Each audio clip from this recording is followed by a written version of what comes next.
Olá, amigos, ligados aqui na RadioWebLíder.com, no programa Manhã Liderança, aqui pela RadioWebLíder.com, a RWL. Na apresentação, Júnior Imperador Brito, nesse dia 21 de abril de 2020, entrando no ar o Manhã Liderança. Hoje, vamos também entrevistar um grande professor, Éder Coelho de Paula, um grande professor que tive a honra de ser aluno. Também ele vai falar sobre um pouco da carreira dele, sobre essa pandemia. Daqui a pouco também já vou dar as boas-vindas e também já entrevistar ele. Lembrando, você pode nos acompanhar através da live do Facebook RWL Líder e também pelo aplicativo RWL e também site RadioWebLíder.com. E você pode participar também mandando o seu áudio de 30 segundos através do WhatsApp 51 992 654875. Mande seu recado de 30 segundos. Bom, seja muito bem-vindo, é uma honra você estar aqui no programa Manhã Liderança pela RWL. Seja muito bem-vindo, boa tarde, boa noite. Você está nos Estados Unidos, é isso mesmo, Éder Coelho de Paula? Bom dia, Júnior, bom dia aos... as pessoas que estão ouvindo aqui a Rádio Líder, né? A RDWL contigo. A gente está aqui nos Estados Unidos, né? Na cidade de Columbus, capital de Ohio, né? Nos Estados Unidos. Um dos lugares aqui onde a epidemia do coronavírus menos atingiu, né?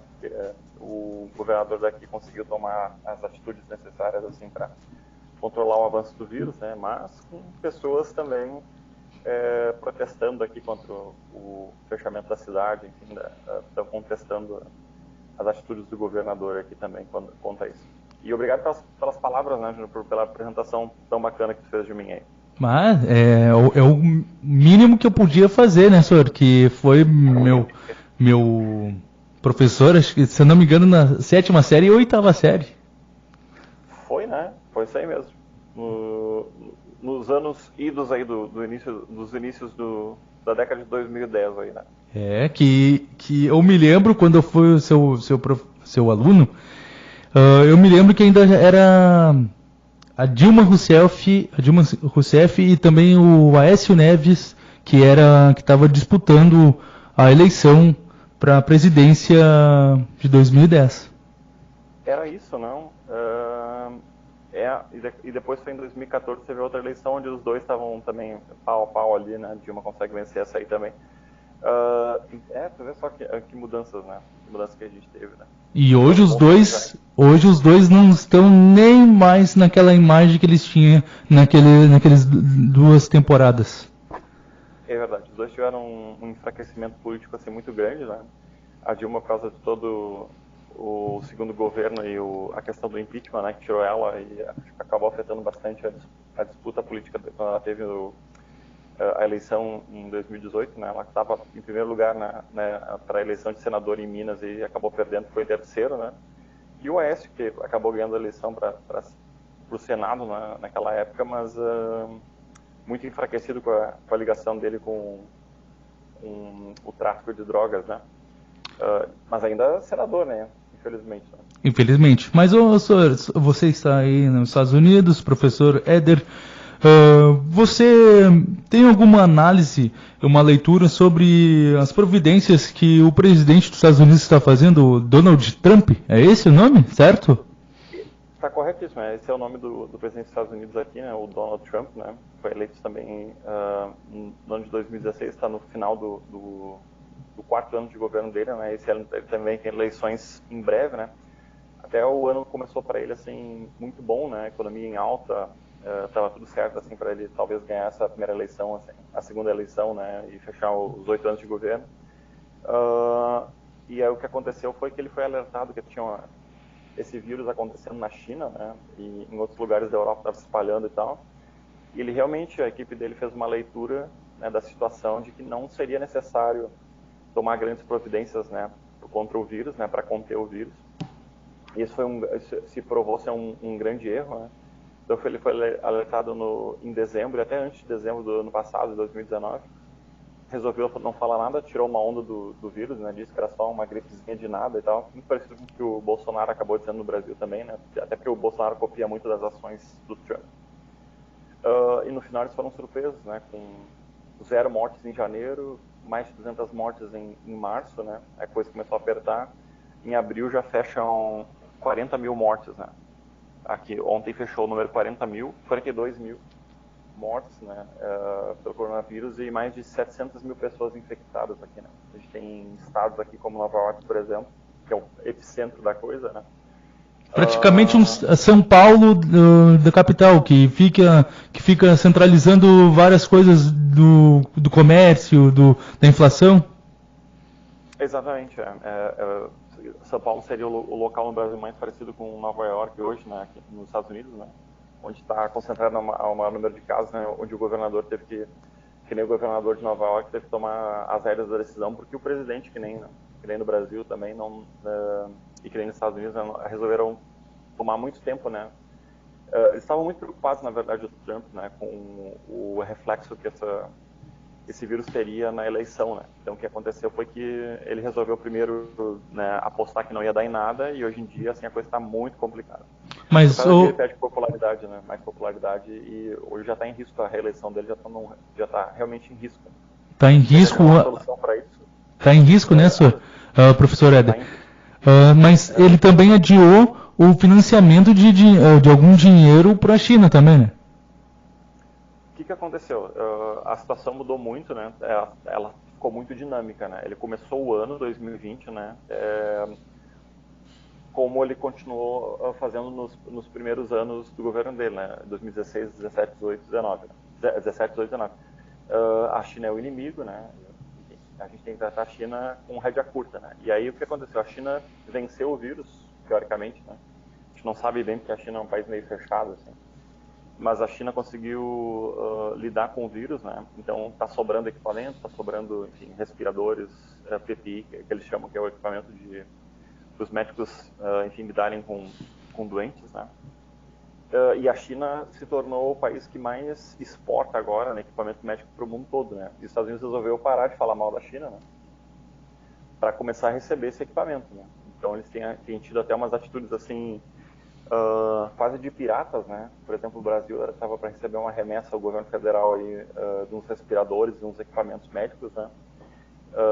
E o navio chinês parou nos Estados Unidos, né?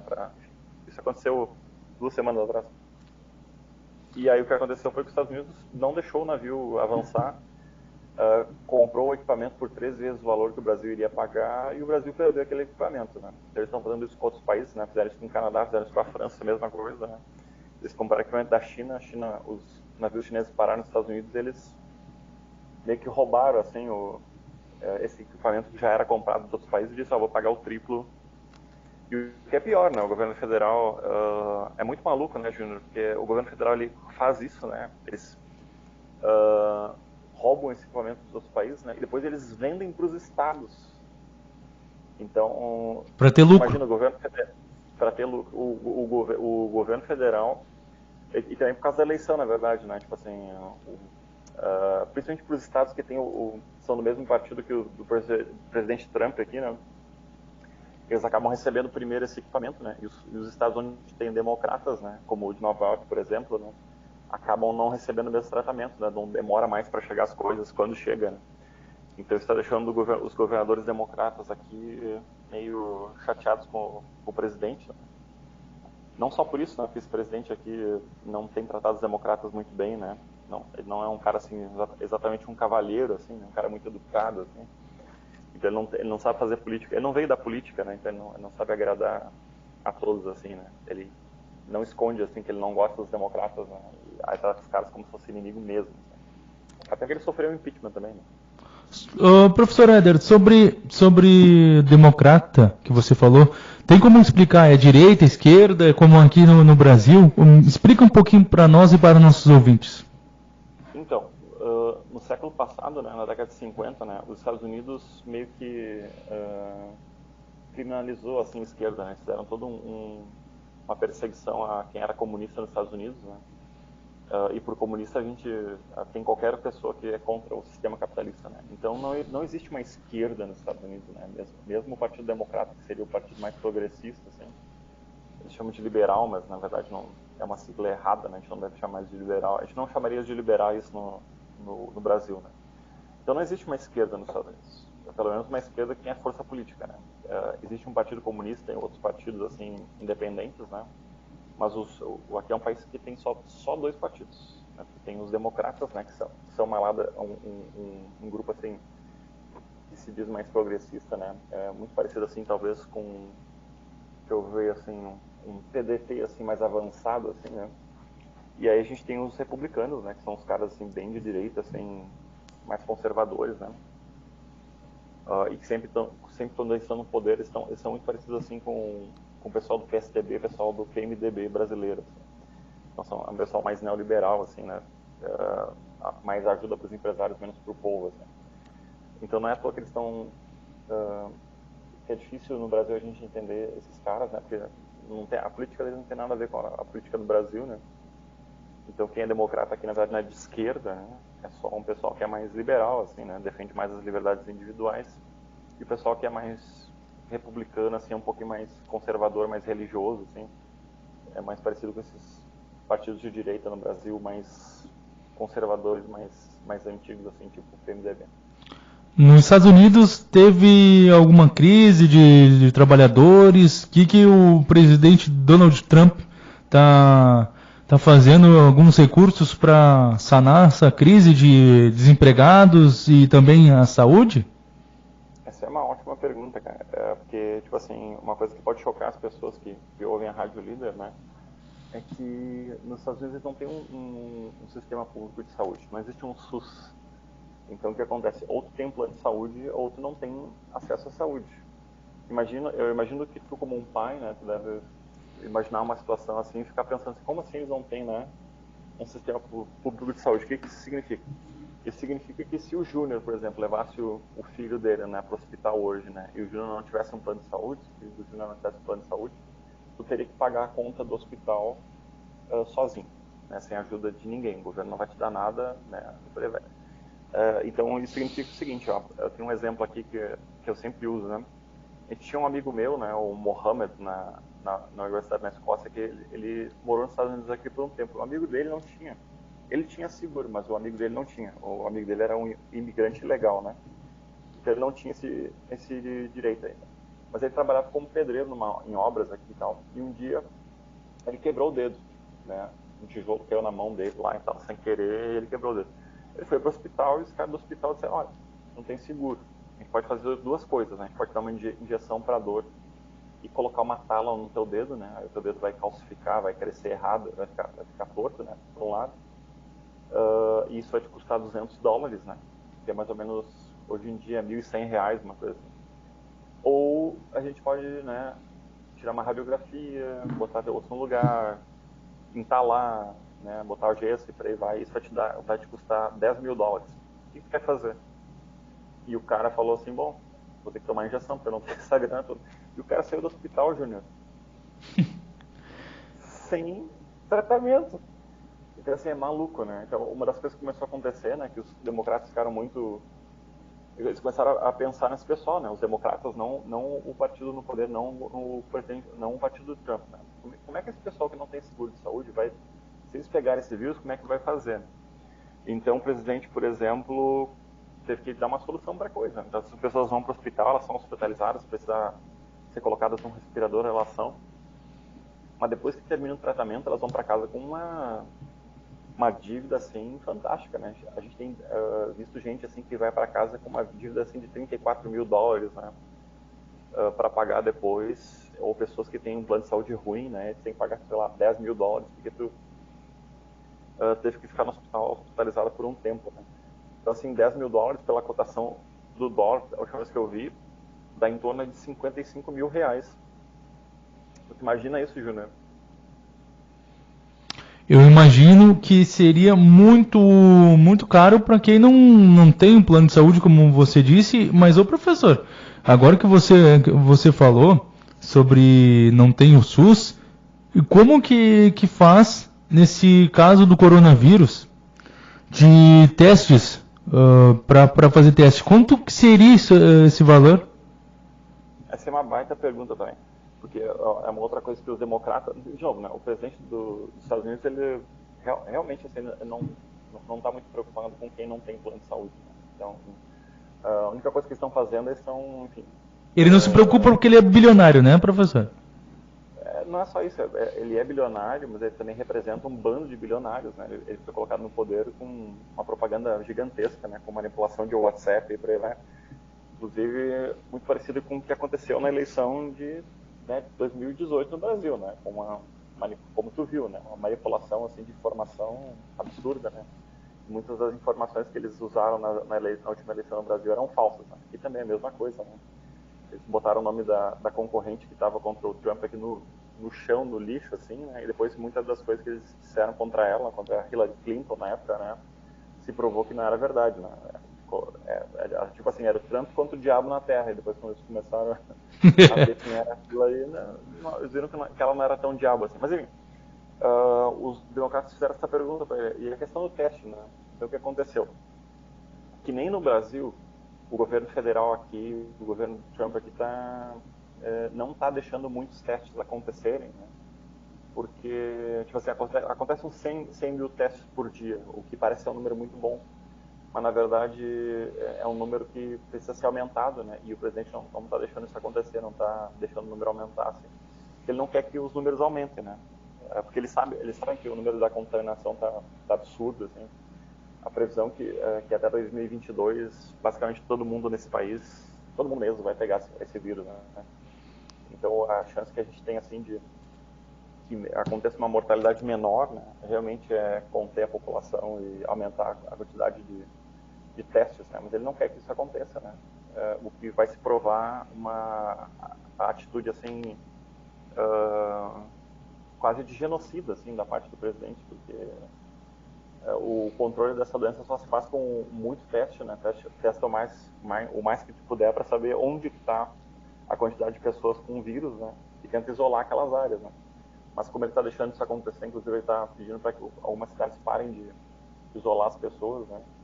O contágio só vai aumentar e esse troço não vai parar nunca tão cedo, assim. Mais ou menos o que está acontecendo no Brasil, né? Onde o Bolsonaro não está fazendo com que haja um aumento dos testes, né? Não está nem se importando assim com o aumento do número de testes. E aí a gente não sabe no Brasil onde é que estão os doentes, né? E já tem estudos, viu, Junior, de gente fora do Brasil, dos jornais alemães, americanos mesmo, mostrando que eles não estão pesquisando os médicos, né? Eles estão pesquisando coveiros, né? E cemitérios no Brasil, né? Eles estão mostrando, né, como aumentou o número de pessoas que morreram né, daqui a pouco no atestado de óbito está escrito gripe, alguma coisa assim, ou pneumonia, barará, porque eles sabem que não é o vírus, né? Então, eles estão estimando aí que o número de infectados no Brasil seja 12 vezes maior do que o número de pessoas que o governo diz que tem, né? Que é um troço incrível, né? Sobre o primeiro caso aí de coronavírus, quando que surgiu e você tinha algumas informações antes do primeiro caso que viria um vírus dessa magnitude lá na China? Então, o que acontece, né? Os primeiros casos, a gente tem uma noção aqui dos primeiros casos, né? Aqueles têm uma coisa chamada Spring Break, eu não sei se já ouviu falar, mas seria tipo umas férias antes de acabar o ano letivo. O ano letivo deles acaba em maio, e em março eles têm um Spring Break, que é uma semana de férias, onde o pessoal vai pra praia, vai pra vários lugares e depois volta, né? E nessa época teve muita gente que foi para a China, né? Porque aqui tem muito estudante chinês. A China é um dos países que mais exporta estudante para o mundo inteiro, né? Eu mesmo estudei lá na Escócia com pelo menos 5 estudantes chineses de doutorado em educação, né? E eles sempre voltam 1, 2, 3 vezes por ano para a China e por aí vai. E esses estudantes que eram da China e algumas pessoas que são profissionais e foram para a China a negócios, né? Voltaram em março e em fevereiro, trouxeram o vírus para cá, né? Aqui as pessoas chegam basicamente em 2 portos, né? Em 2 aeroportos, perdão. O primeiro é o LAX, né? Que é outro lugar que tem bastante gente contaminada na Califórnia, né? Que é Los Angeles. E o outro é em Nova York, né? São as duas costas, né?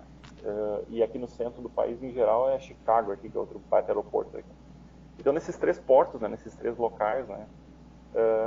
O contágio foi onde iniciou, né? e foi onde aumentou, né? Então foi realmente o trazer esse vírus de fora que fez com que as pessoas fossem contaminadas, né? Inicialmente eles não tinham noção, mas agora eles têm, né? Que boa parte das pessoas que passam o vírus, né, não vão demonstrar sintomas, né? Eles chamam de assintomático. A pessoa que está com o vírus, né? Mas ela não vai desenvolver nenhum sinal. Em geral são pessoas mais novas, né? Mas não quer dizer que uma pessoa mais velha não possa ser assintomática também. E é uma pessoa que entrou em contato com o vírus, está com o vírus nela, mas ela não vai desenvolver a doença, só vai passar para outras, né? E a gente passa a doença para outras até andando, né? Sim, não respirar. No respirar, ou saiu ontem tem um estudo, né, mostrando que se tu está doente, tu está com vírus, né? E tu tá andando na rua, né, o suor, o simples andar na rua já vai deixar o vírus ali, o vírus dura 2 dias fora do, enfim, num ambiente tipo uma mesa, assim, ou no chão, né? Tranquilamente. Então é um vírus, assim, de propagação muito grande, e ele não é uma gripe, né, ele não tem sintomas de gripe. Tu não fica gripado, ele é um vírus que ataca, assim, as vias aéreas, né? E qualquer pessoa que tem qualquer irritação das vias aéreas, né? Um fumante, por exemplo, Imunidade baixa também. uma pessoa com imunidade baixa, uma pessoa com diabetes, uma pessoa que tem problema do coração, né? Tudo isso são agravantes, né? Que podem fazer com que a pessoa fique mal muito, muito rápido, assim. Para ter uma noção de quão rápido que é o desenvolvimento da doença, né? Teve um cara que protestou, fez um protesto faz 2 semanas em frente à Casa Branca, né? Dizendo que, vamos abrir o país, não sei o que, não aguento mais, eu quero cortar o cabelo, eu quero ir no shopping, tá tudo fechado. E aí hoje já saiu uma postagem dizendo, minha temperatura tá tanto, eu tenho que ir pro hospital porque eu tô mal, não sei o que. Claro que esse cara pegou a doença, né? A doença demora 2 semanas para se manifestar, né? Mais ou menos, né? 10 a 14 dias. É claro que essa pessoa pegou a doença quando foi no protesto, né? Foi exatamente quando a pessoa fez a postagem, 14 dias depois, ela começou a demonstrar os sintomas, né? Então, Quando que se juntou com a população ali, se aglomerou, né, senhor? Isso. Pra te dar uma ideia, eu e minha esposa aqui, a gente fechou, se eu não me engano, foi 40 dias já, 41 dias hoje, né? Ontem que a gente estava em casa, assim, direto, né? Então foi todo mês de abril até agora, mais uma boa parte de março, né? Acho que desde o dia 9 de março que a gente está aqui. E basicamente em casa, assim, né? Tipo assim, aqui o supermercado entrega, né? Então a gente não tá indo, nem tem ido no supermercado, assim, o máximo que a gente faz é dar uma volta aqui pela região aqui para pegar um ar também, porque ninguém aguenta, né? Mas de máscara sempre, luva quando der, por aí vai. Professor, sobre aí nos Estados Unidos tem a Disney. Eu tenho informações que a Disney está fechada e vai ter um grande prejuízo. Você tem essas informações e a Disney parada, a inflação aí dos Estados Unidos também fica horrível também, né? O que acontece, né? A Disney tem mais de 100 mil funcionários, né? Eles têm 2 sedes grandes, né? Uma é na Flórida, outra na Califórnia, né? E a Disney disse, por coincidência, falando na Disney agora, mas a Disney soltou um aviso dizendo que eles vão demitir, assim, por um tempo determinado os funcionários que eles têm. Eles não estão tendo, enfim, nenhum tipo de entrada de ticket, né? Entrada de dinheiro, né? E isso é um dos problemas que esse vírus traz, né?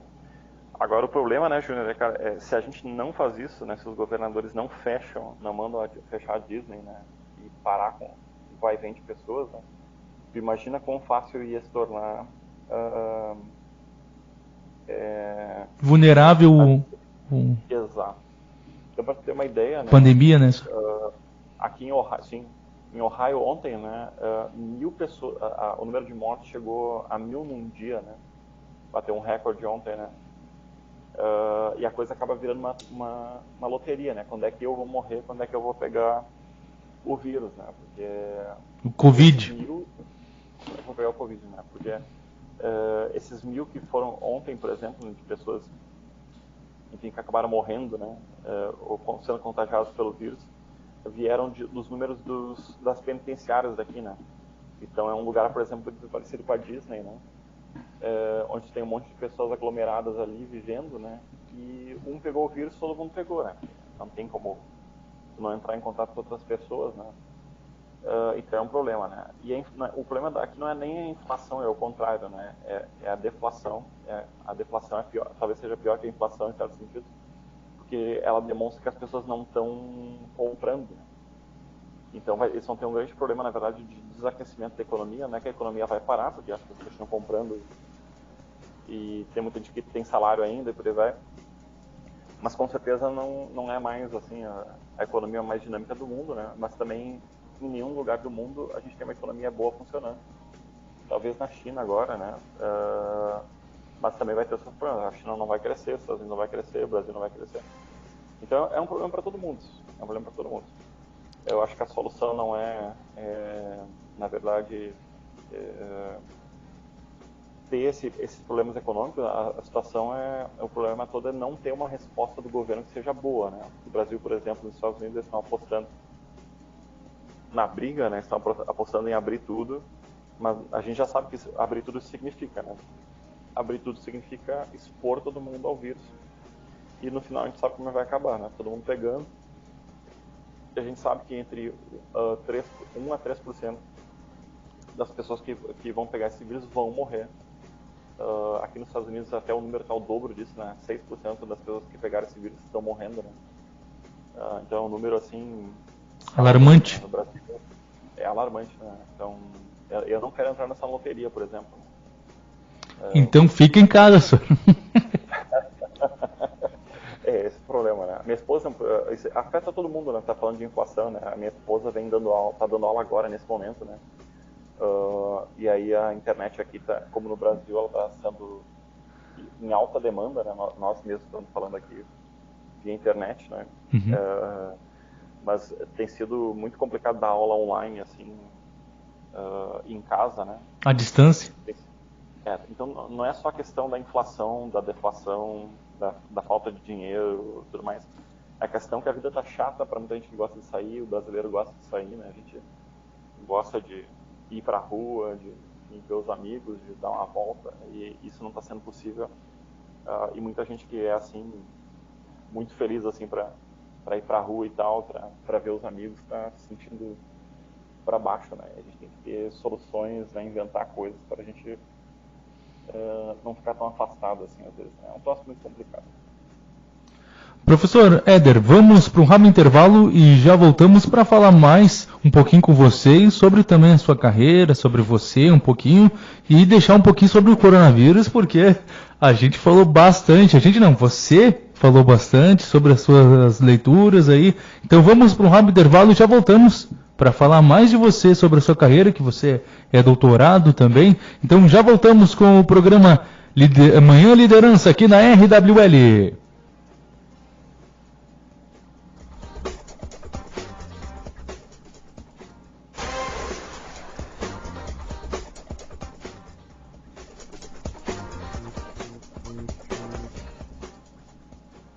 Voltando aqui com o programa Manhã Liderança aqui pela RWL.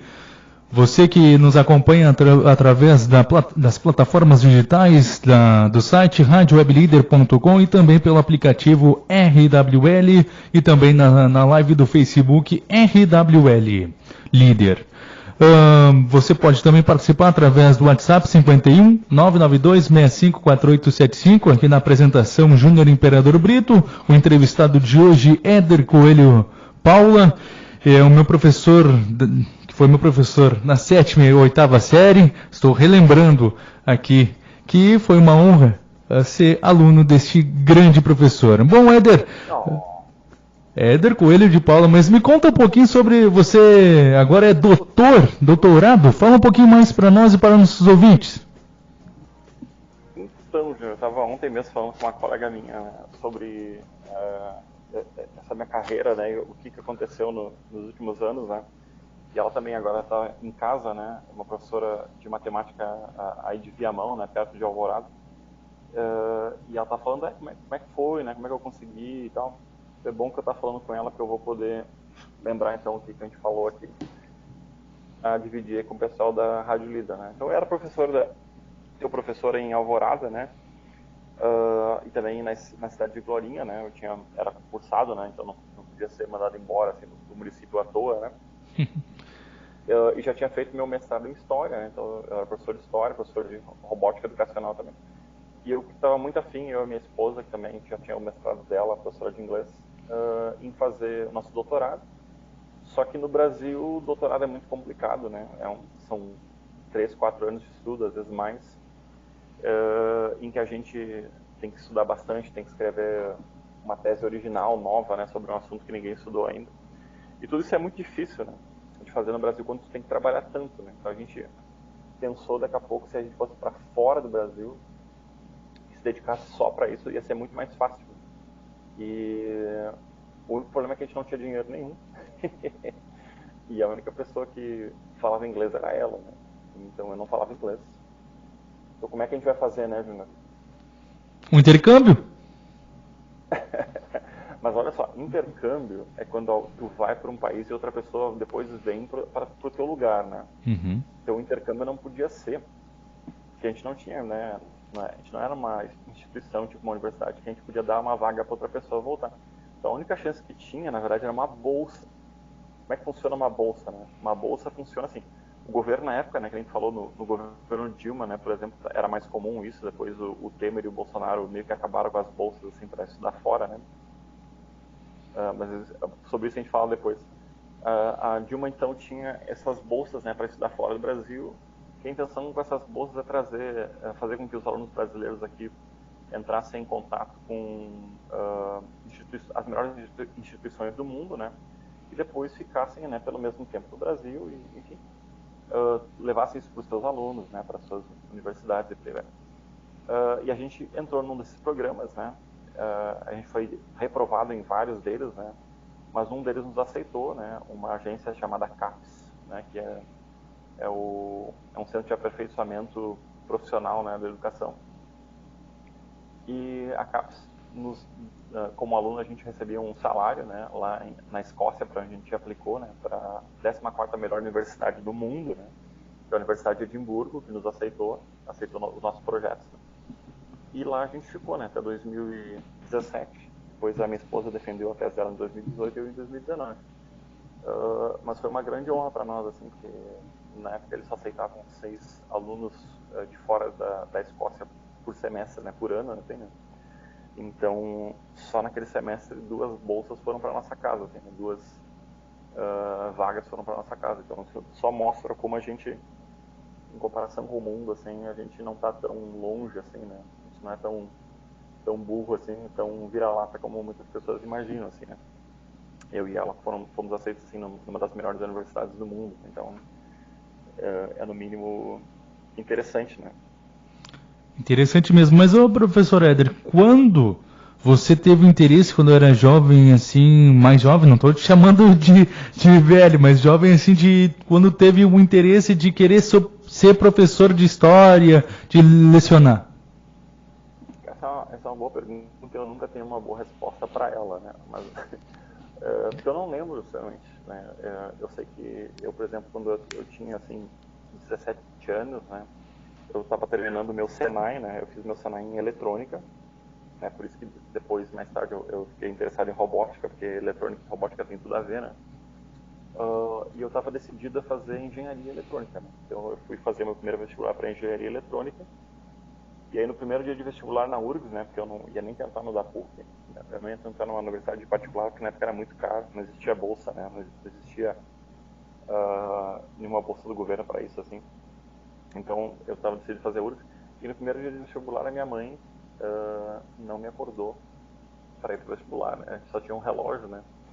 Na casa, a gente muito pobre, assim, tá? E eu não fui, né? Perdi o primeiro dia, eu perdi o vestibular. E aí o que acontece? Perdendo o dia, eu fiz os outros dias, né? Eu vi que eu tirei uma nota muito boa, talvez eu tivesse até passado, né, naquele ano, mas como eu perdi a primeira prova, né? Aquele ano estava perdido. Então, na segunda vez que eu tentei, eu tive um ano para repensar se eu queria mesmo fazer eletrônica. E eu vi que os meus interesses não eram em eletrônica, né? Na verdade, eu queria ser professor. E foi um processo muito lento, assim, que aconteceu em 97, que eu vi que eu não era dessa área dos números, assim, eu não era dessa área, eu era mais da área de lidar com as pessoas, né? Era mais do social, assim, do que outra coisa. Então eu mudei de engenharia para história, e aí no ano seguinte, em 98, eu passei, e né, fiz vestibular em 97, 98 passei, e aí comecei minha faculdade e terminei em 2013, então eu me formei, né? E aí comecei a dar aula, assim, particular, e depois na rede pública, né, do estado, depois no município de Alvorada também. Então foi assim que foi a coisa, né? Nasceu numa decepção, assim, com eletrônica, né? E depois eu vi que a minha paixão mesmo estava em lidar com as pessoas, né? Lidar com conhecimento, né? Eu queria aprender. E engenharia não é exatamente sobre isso, né? Você tem que aprender bastante em engenharia, mas tu lida menos com pessoas, assim, talvez, do que na faculdade de História. Tua vocação então seria mestre, então. O que aconteceu? Fazer o mestrado, né? Porque eu fiz o mestrado 2 anos depois. Em 2005 eu comecei o mestrado, terminei em 2007. Foi uma dica de um colega meu, né, de um professor. Ele falou assim: tu não casa antes de ter um mestrado, né? Porque o mestrado vai te dar um extra na tua carreira. O professor que tem mestrado ganha mais e tal. E eu falei: bom, então não vou casar antes de fazer o mestrado, né? Então já estava namorando com a pessoa que ia se tornar minha esposa, né, Michelle. E eu terminei de fazer o mestrado em 2007, em 2008 a gente casou, né? E aí eu já em todos os trabalhos que eu tive depois disso, eu ganhei um adicional por ter mestrado. Isso foi bastante importante, foi uma dica muito boa, né? Por isso que eu virei mestre antes de casar. Bom, boa história, hein, senhor? Um grande professor Éder. Mas, ô, professor Éder, sobre você como professor, qual é, assim, a experiência de você dar aula para pessoa com deficiência, com algum problema físico, visual? Como que você tentava lidar com uma pessoa que precisaria de necessidades de um pouquinho mais de paciência, de conseguir entender as suas aulas? Uhum. Recursos Então, também? O que você fazia? essa é uma ótima pergunta, cara. Em 2002, então teve a eleição do Lula, né? E a partir dali, então, foi um momento bem interessante para as pessoas que têm necessidades especiais, né? Então, no governo Lula aconteceu uma regulamentação de várias leis para pessoas que tinham necessidades especiais, né? Por exemplo, desse primeiro governo dele, por exemplo, sai a regulamentação do Inclusão Mineiro, né? social. Uhum. Também várias leis de inclusão, né? Tipo assim, parou com essa coisa de ter escola ter essa coisa de excluir um aluno que tem necessidade especial, como quer que seja. Então, graças àqueles governos ali do PP no início, principalmente no início, né? Tem várias leis regulamentando isso. E para mim, como professor, foi um desafio, viu, Júnior? O que aconteceu, né? Eu considero que meus primeiros anos assim, como professor não foram tão bons, né? Como a época que tu me conheceu, por exemplo. Então, nos meus primeiros anos eu tinha muito menos paciência, eu não entendia, enfim, isso. Foram anos de aprendizagem, né? Então, o meu primeiro contato com alunos com necessidades especiais foram alunos. Pode continuar. Posso continuar? Onde é que eu parei, Júnior? Sobre não estava muito bom seu início de trabalho como professor, não tinha menos paciência. Então, como eu estava te falando, né, o início não foi fácil porque eu tinha pouca paciência, né, com isso. Eu acho que é até uma questão natural para quem está começando na carreira. Né? A gente é muito, em geral, a gente tem uma coração muito fechada, assim, para aquelas pessoas que são diferentes da gente, né, que pensam diferente politicamente, pensam diferente da gente com as coisas do coração. Tudo que é diferente para nós, a gente tem dificuldade de ver, me parece, né. Então, o que acontece? Teve uma série de regulamentações, né? A primeira regulamentação que teve foi para pessoas com necessidades especiais físicas, né? Então, eu comecei a ver, por exemplo, muitos alunos que tinham cadeirantes, por exemplo, né? Ou que usavam muletas, começaram a ir para a escola. Então, a primeira coisa que a gente começou a fazer foi mudar a sala de aula. E depois eu comecei a receber alguns alunos que tinham problemas cognitivos, né? Então, tinha um aluno, por exemplo, que era autista, e aí a gente teve que começar a ler mais sobre o assunto, né? Como é que tu lida com isso, como é que tu prepara tudo para receber um aluno assim. Depois a gente teve um ou outro aluno que tinha uma necessidade visual. Aí, por exemplo, você tem que lidar com os professores, né? As direções têm que lidar com os professores para falar a respeito daquilo que a gente tinha, por exemplo, contigo lá na escola, né? A questão de preparar um material que o aluno consiga ver, né? Ou conseguir um material digital para o aluno.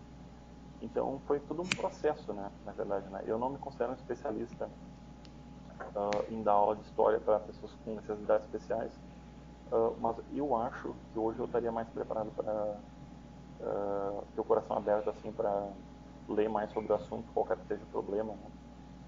Eu acho que o que tem sido um grande problema nas escolas assim é a falta de material, né, que os governos estão impondo, né, para os professores. Fica mais difícil ter um aluno hoje em dia, por exemplo, com necessidades especiais, qualquer que seja, e aí o governo não está preparado para oferecer as condições, né? Recursos. Então, por exemplo, os recursos, né? Em Glorinha, onde eu dei aula, por exemplo, sempre tinha uma ajudante, por exemplo, para lidar com alunos com necessidades especiais. Eu tinha uma cadeirante e essa ajudante levava a pessoa até o banheiro, trazia, alcançava as coisas para nós e tal, ia atrás de material extra para a pessoa levar para casa, enfim. Mas a gente vai dar aula no estado, por exemplo, né? Não tem nada disso, não tem ajudante, não tem, é tu e o aluno. E aí o aluno cai naquele problema, né? Esse professor vai ser bacana ou não? E não deveria ser assim, né, Júnior, eu penso, porque não é uma questão de ser bacana ou não, né? Você tem uma lei, você tem que cumprir a lei e o governo tem que, né? É por isso que a gente paga imposto, né? E o governo tem que dar aquela coisa. Tem que dar o suporte. Exato. Não tem o professor ser bonzinho ou não, assim, não pode ser uma questão de ser bonzinho ou não. Nunca, né? Nem para médico, nem para professor, nem para nada, né? Pelo menos essa é a minha opinião. Tem a lei lá, a gente cumpre e deu, né? O aluno tem que ter totais condições de né, tirar dúvidas e ter acesso ao material, ponto. Então tem que ter, a lei tem que ser cumprida e deu, né? E como que o Paulo César Soares de Brito Júnior, o famoso Júnior Imperador Brito, se saía na sua matéria e no pessoal também dos teus colegas, alguém falava alguma coisa também do querido? Júnior, assim, como o teu professor da QI falou, né, tu pode ser considerado sempre um dos 10 melhores alunos, né? Se tu colocar ainda por cima a condição de necessidade especial em cima, tu pode ser considerado um dos 5 melhores alunos, né? Porque sempre muito dedicado, né? Sempre muito dedicado, sempre paciente, sempre muito bacana, né? O que é difícil. Se tu tem necessidade especial ou não, é muito difícil ter um aluno sempre para cima, assim, né? Eu sei que teve algumas às vezes que tu já não estava tão para cima, assim, por causa de um ou outro problema, né? Mas a gente tem uma imagem muito bacana de ti no tempo, assim. Então, sempre foi um aluno muito bacana. Isso é certo, né?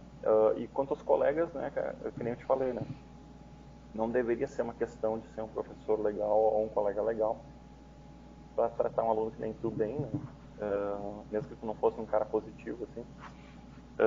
Mas com certeza, teve colegas que reclamaram daqui a pouco de ter que fazer um material assim assado para ti ou para alunos, né? Que precisavam de um xerox maior ou do material digital e tal. Tem pessoas que acham que isso é trabalho extra, assim. Na verdade não é, né? Na outra escola, na escola estadual, eu tive muita complicação com a professora de português. A professora de português não gostava muito de mim. Mas como você disse, não é o fato de gostar ou tratar bem. O fato é cumprir a regra, a lei. É brabo, né, cara? É brabo. É como eu tento ver as coisas, na verdade, né? A gente precisa ter... Se a gente tem uma sociedade que a gente vive junto, né? A gente precisa seguir as regras ali o máximo que der e preferível sempre, né? Não tem que ter cara feia para aluno, né? Aluno é aluno e a gente só se adapta a uma coisinha ali, né? Mas tu é fora de série, né? Então espero que a vida sempre te levante aí porque tu merece. Obrigado mesmo pelas palavras, senhor. Foi muito bom conversar, boa entrevista. Eu agradeço as suas palavras, essa entrevista bacana que a gente Tivemos aqui na Manhã Liderança tuas últimas considerações e valeu mesmo pela essa entrevista aí, sua grande professor Éder. Então, te agradeço pelas palavras de novo, muito obrigado pelo convite, sempre uma honra falar contigo, né, ver como é que está e tal. E é isso aí, obrigado por ser o teu correspondente nos Estados Unidos nesse momento. Foi meu correspondente nos Estados Unidos e tem muita propriedade para falar em política também, né? Obrigado, de novo, né, pelas suas palavras, né, cara? Obrigado mesmo. Esse é meu grande professor mestre, Éder Coelho de Paula. Então, obrigado a todos que nos acompanharam aqui. Obrigado a você, ligadinho aqui na RWL. Então fique aí com a programação da RWL Rádio Web Líder, a sua nova opção esportiva. Tchau, pessoal!